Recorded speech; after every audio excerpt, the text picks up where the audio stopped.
Okay, so the LVDS cable feed through there next to the green connector. You then need to bring it through the front of that unit, and then we've replaced the melt cage here. Once you've done that, you can connect this in there. Again, make sure the red cable is on the right. You've then got these cables which plug back in to the original unit where you've removed them from, and then you just refit the front of the stereo to the back, and then you can reinstall it into the car using the additional harnesses provided with the CarPlay kit. Okay, so the next step is to connect the circuit board up. Before I do that, remove 3 screws that match up to the screws in the circuit board. So this one, and this one here.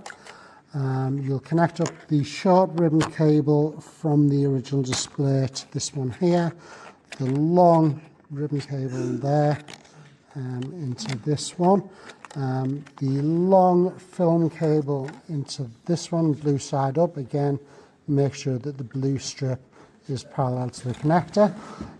You'll then connect up the ribbon cable from the touchscreen unit, and that goes into the short one here. It is easy to do that before you screw the circuit board in.